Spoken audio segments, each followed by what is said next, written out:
When my daughter finally told me she was pregnant, I already knew. What I didn't know was how much she was suffering alone. My name is Anna.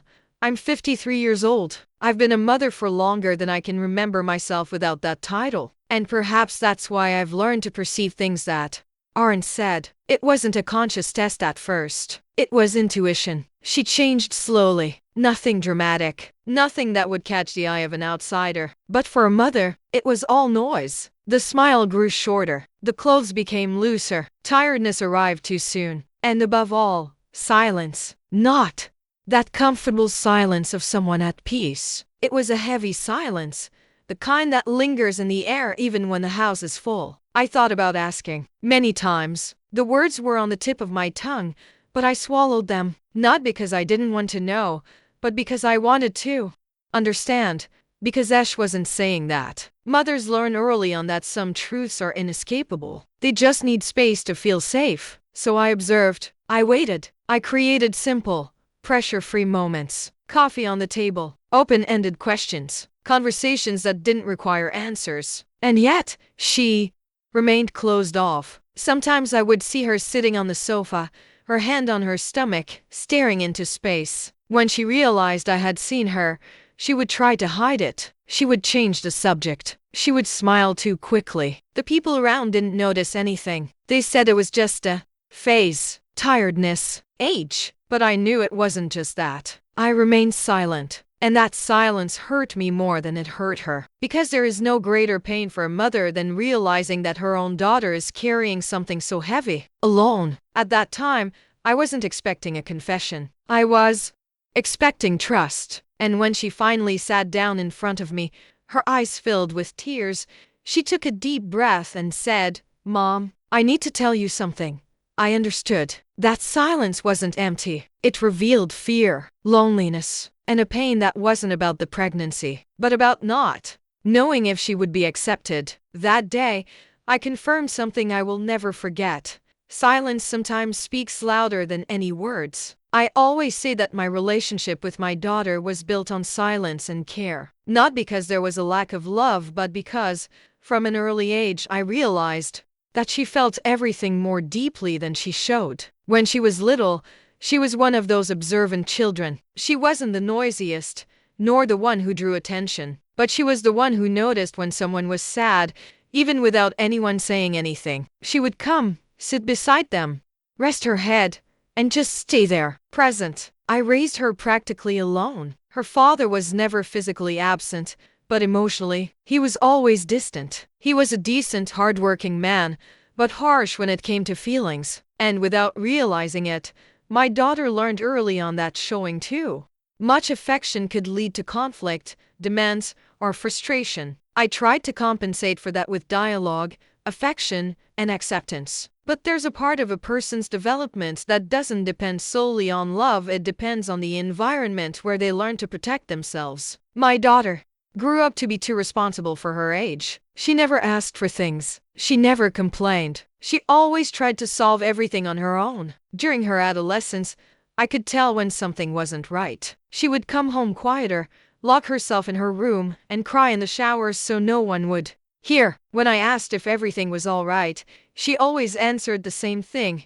"Everything's fine, Mom." That was the phrase she used to end any difficult conversation. And I respected it, even knowing that the response meant nothing. Over time, this became a pattern between us. Not out of a lack of trust, but out of fear. Her fear of disappointing me. My fear of pressuring her. I carried my own scars. I was raised in a home where being pregnant outside of the right time was a source of shame. Where women learned to endure in silence. Where mistakes became eternal labels. Even when trying to be different, I know that some things slip through because of how we look, react, or remain silent. And perhaps without realizing it, my daughter learned that certain truths needed to be carefully considered before being spoken. When she became an adult, our relationship was good. We talked about work, plans, everyday problems. But deep feelings, those always remained hidden. She was afraid of disappointing, afraid of making mistakes, afraid of not meeting expectations even when I never explicitly stated them. And it was this fear that I began to recognize when I noticed the changes in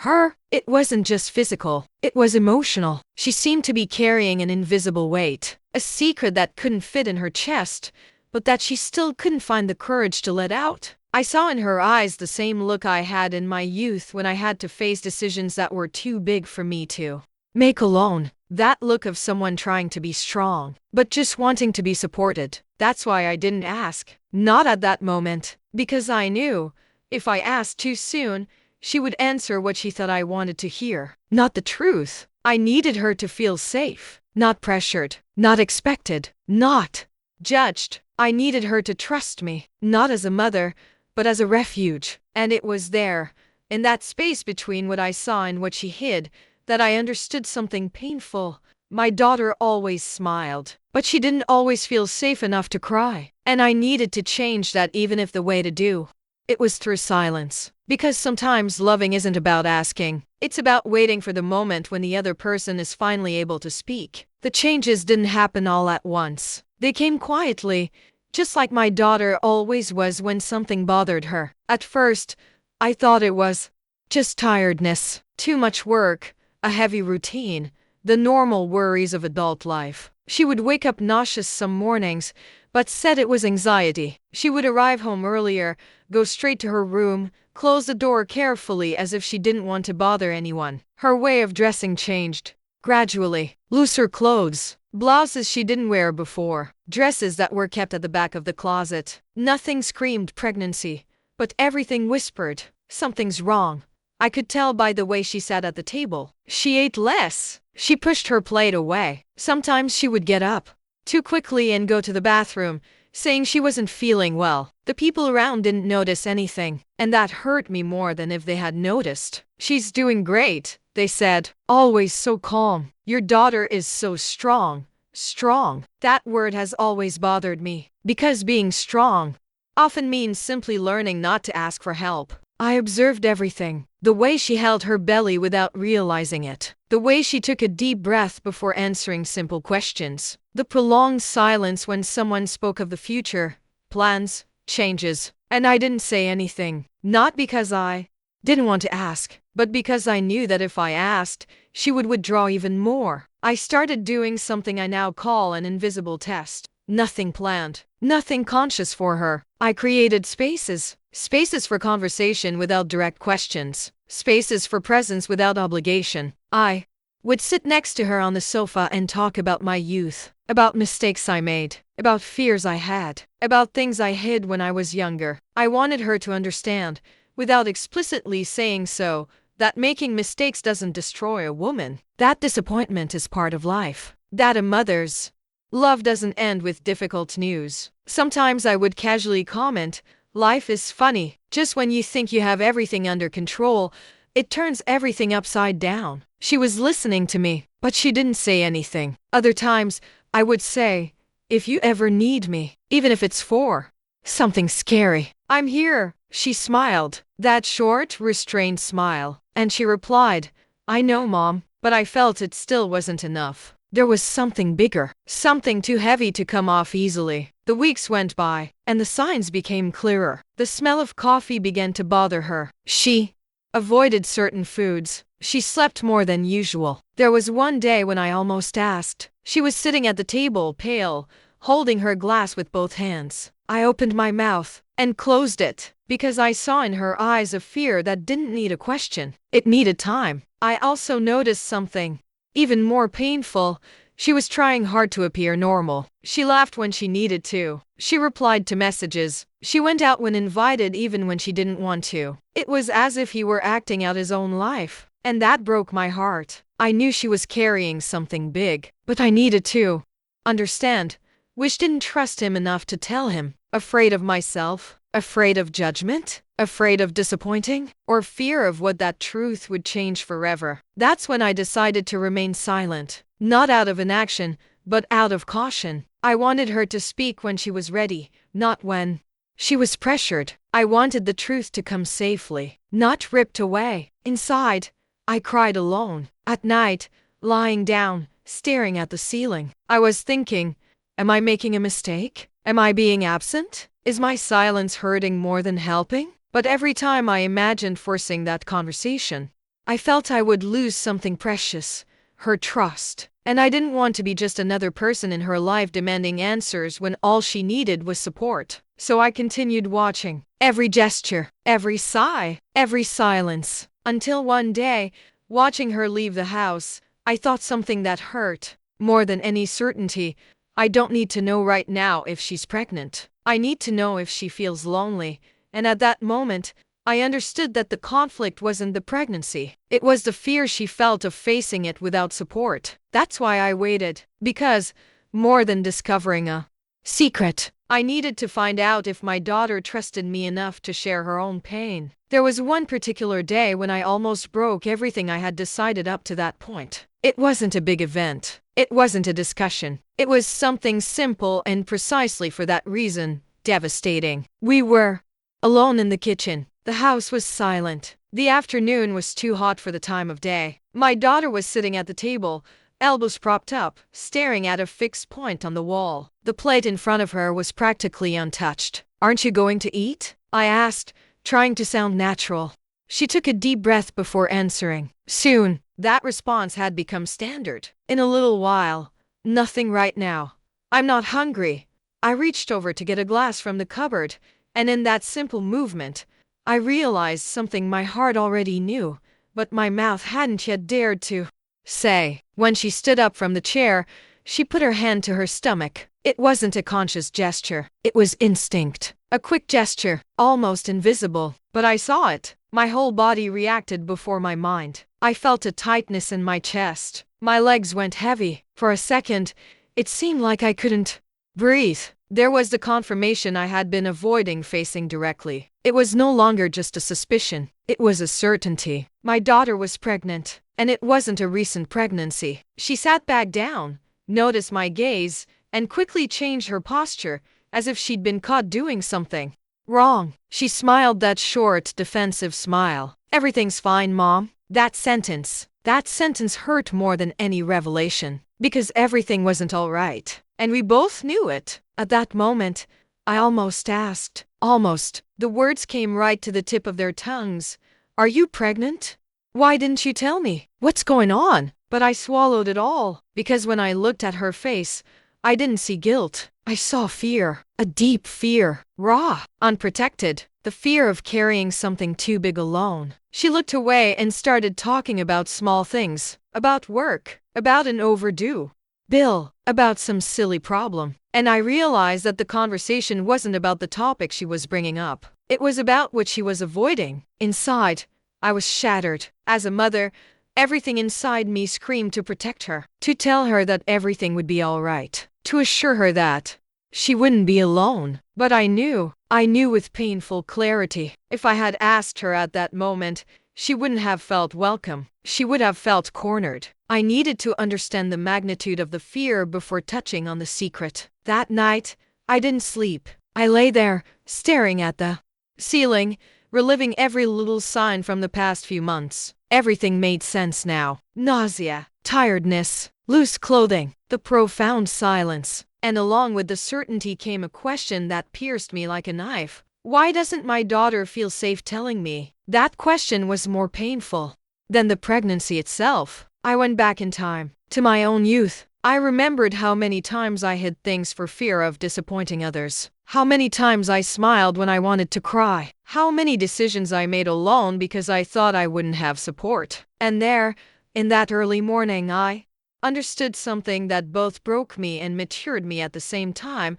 My daughter wasn't hiding a pregnancy. She was hiding her fear. Fear of judgment. Fear of the reaction. Fear of not being enough. Fear of disappointing the very person she loved most. In the following days, the tension grew.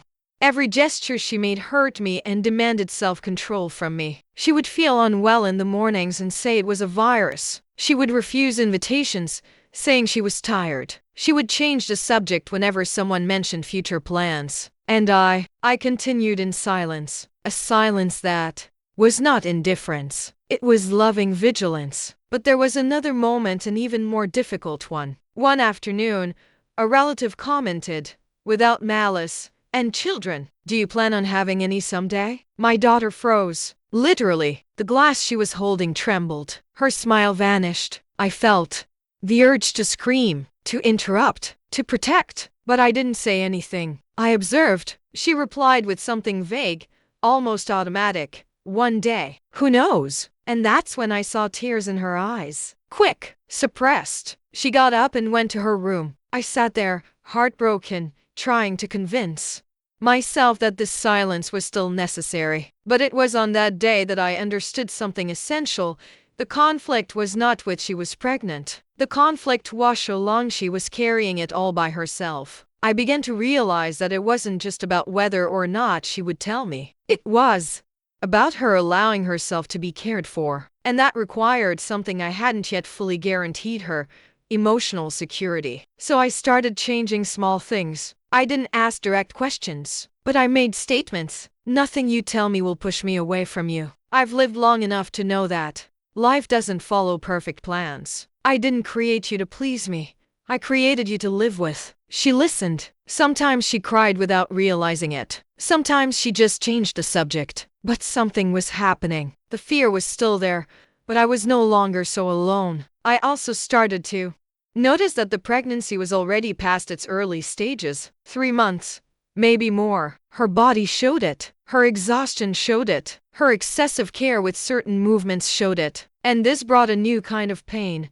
She was going through all of this without emotional support. At that stage, I had to fight against the strongest maternal instinct there is, the instinct to solve everything. Because I knew that if I intervened, it wouldn't grow. If I invaded, it would shut itself off. So I waited. Each day was an exercise in restraint. I prayed. I talked to myself. I asked for strength not to turn love into pressure. Until one quiet night, she sat down next to me on the sofa. He didn't say anything for a few minutes. He just breathed deeply. I didn't say anything either. The silence that time was different. It wasn't escape. It was preparation. She brought her hand to her face, wiped away a tear that had fallen without warning, and said, her voice trembling, "Mom, have you ever been afraid of something good?" My heart almost stopped. I knew it. It was there. But that moment was not yet the revelation. It was the last step before it. I answered calmly, even though my chest was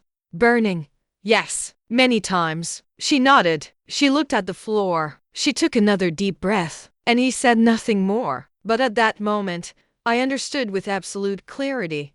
The problem was never the pregnancy itself. The problem was always the fear of facing it without support. And my silence, up until then, had served that purpose, to show that I was there without demanding, without pressuring, without judging. I didn't know when she would tell me, but I knew it was coming soon. Because, at that moment, for the first time, she didn't walk away. She stayed. And I knew that the climax wouldn't be the shock of the pregnancy being revealed, but the relief of no longer having to carry that burden alone. There, in that shared silence, I understood that sometimes love needs to wait to be heard at the right moment. After that night on the couch, nothing was said, but everything had been felt. I went to my room with my heart racing, as if I had just run an emotional marathon. I closed the door slowly, so as not to make a sound, and sat on the bed without even changing my clothes. That's where the downfall began. Because, when the silence finally rested solely with me,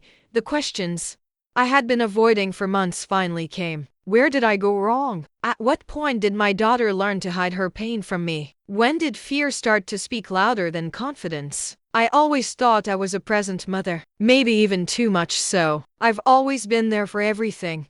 The falls, the tears, the decisions, the mistakes, the successes. I've always said you could count on me. And even so, she had been pregnant for months without being able to tell me. This realization hurt more than any external judgment could have. I got up, walked around the dark room, feeling the cold floor beneath my feet. I ran my hand over my face, as if I could erase the feeling of guilt that was settling in my chest. It wasn't anger. It wasn't disappointment. It was something much deeper. It was the feeling of having been spared when I wanted to have been chosen. I sat down again and began to remember myself at her age. I remembered how many times I also kept quiet about big things. How many times I hid tears so as not to worry my mother. How many decisions I made alone because I thought I wouldn't be understood. And for the first time, something started to make sense. Perhaps my daughter wasn't hiding the pregnancy from me. Perhaps he was hiding something. To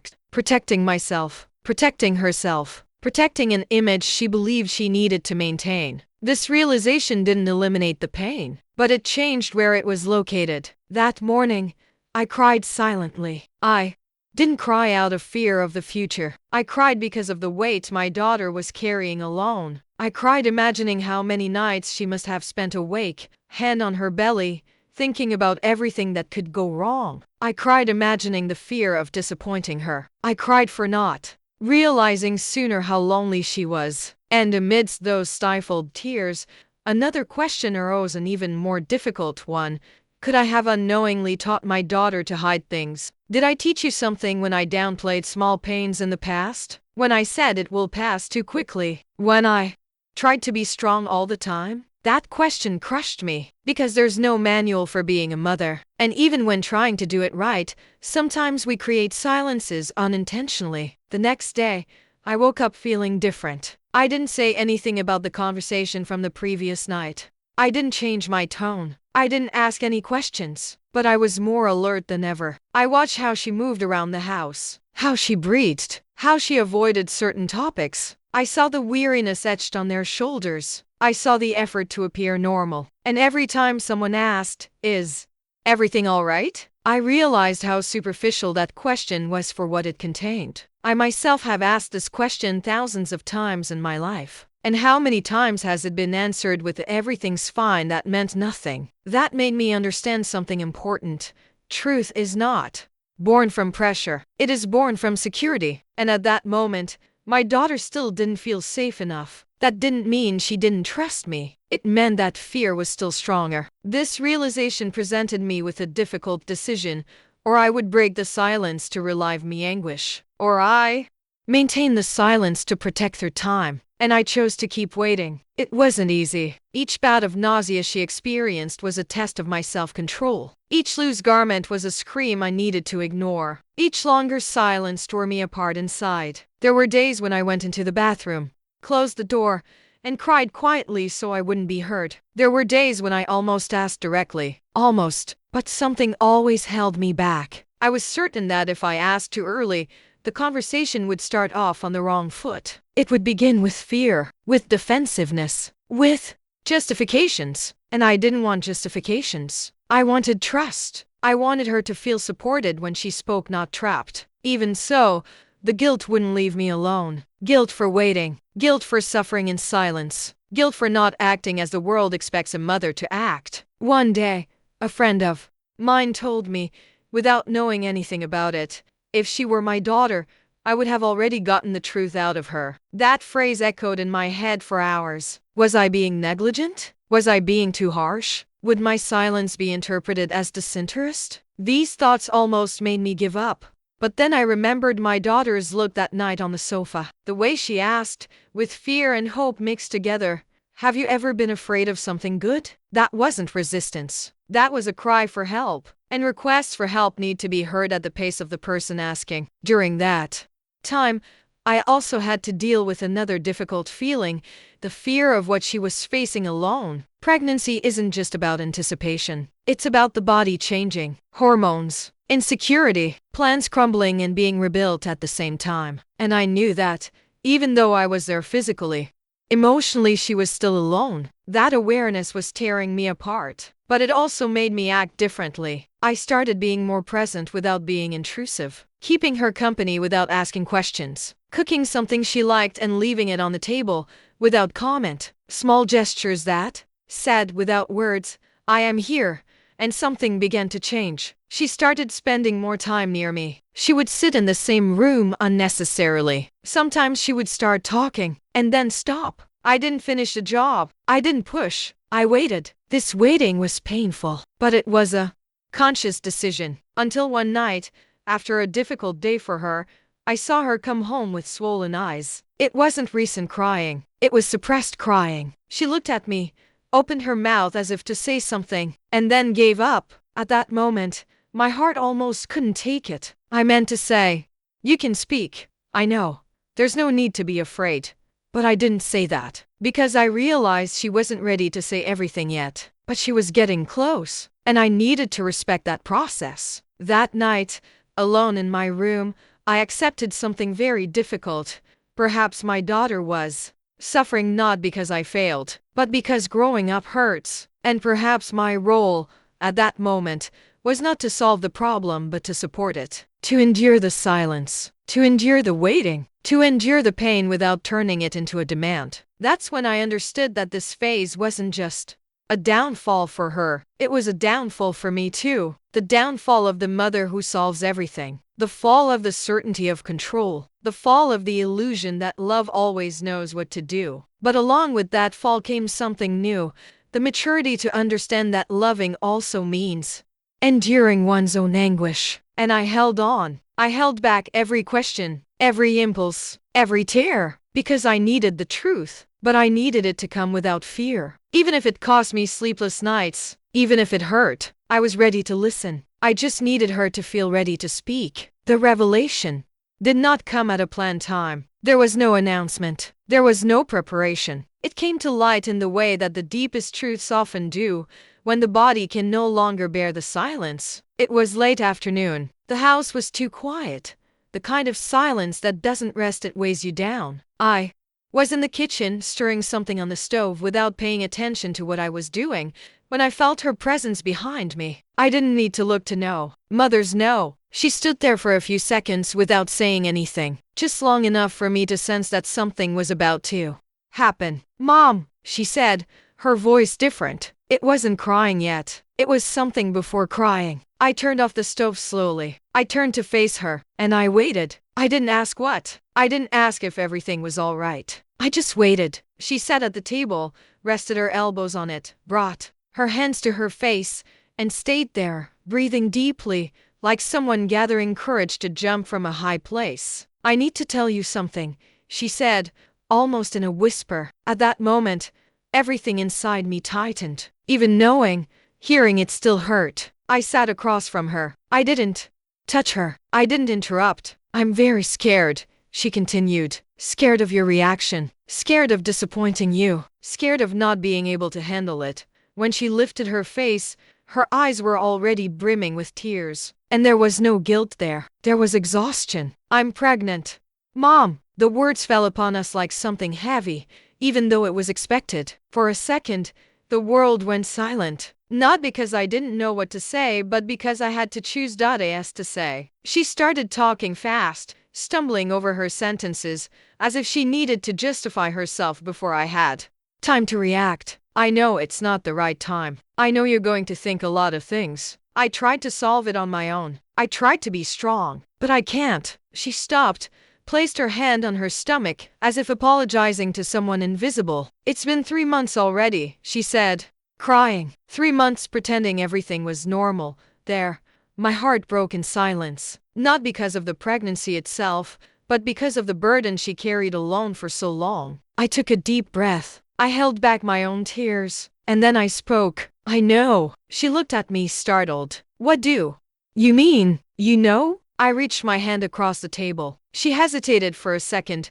but took it. "I noticed," I said calmly. "The nausea, the tiredness, the way you were hiding. I noticed." Her eyes widened. "And why didn't you say anything?" This question was loaded with everything. Fear, confusion, maybe even a hint of resentment. It was there that I revealed what mattered most. "Because I didn't stay silent to catch you," I said. "I stayed silent to protect you." She started to cry for real. That kind of crying that comes from deep within, without restraint. "I was so afraid you'd get angry, that you'd be disappointed in me." I squeezed her hand more firmly. "Daughter, I didn't stay silent because I don't care. I stayed silent because I wanted you to speak when you felt safe, not when you were cornered." She shook her head, crying. "I thought you'd think I failed, that I ruined everything." That sentence hurt more than any other. Because no pregnancy is a mess, but the fear of disappointing a mother can turn any joy into guilt. "Look at me," I said. She lifted her face, her eyes red. "I'm not disappointed in you. I'm sad because you thought you had to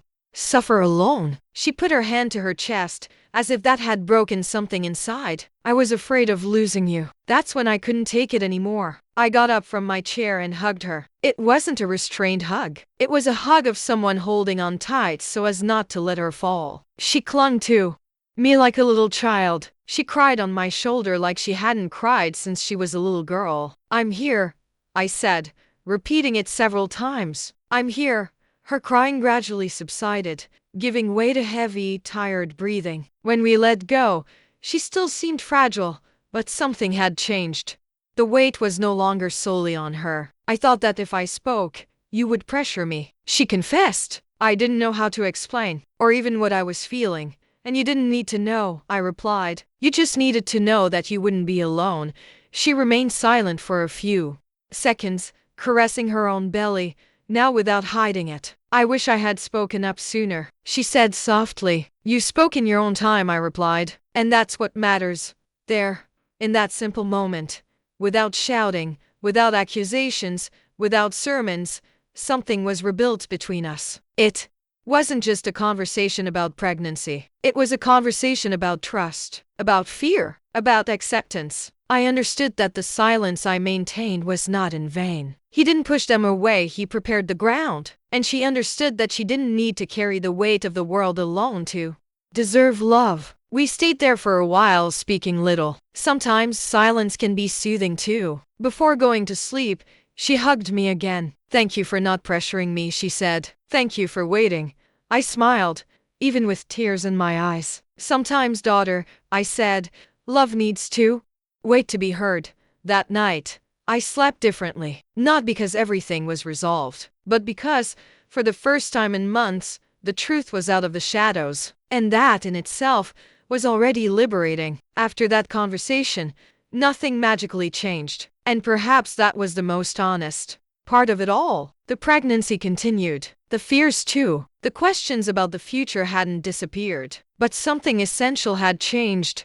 She was no longer alone. In the following days, I noticed small gestures that spoke louder than any speech. She started leaving her room more often. She would sit with me in the living room without any rush. Sometimes we wouldn't say anything and yet, there was company. Before, she would eat quickly and go to bed. Now, she would sit at the table. She would ask simple questions. She would talk about her day. It was as if, little by little, the burden had been divided. And I changed too. I began to look at her more carefully, not with the kind of watching over her, but with the kind of welcoming. I didn't ask too many questions. I didn't give advice unless asked. I learned that protecting isn't about controlling. It's about being available. There were difficult conversations, of course, about the child's father, about work, about money, about judgments. But none of these conversations were filled with accusations. They were filled with fear. Yes, but also with truth. One night,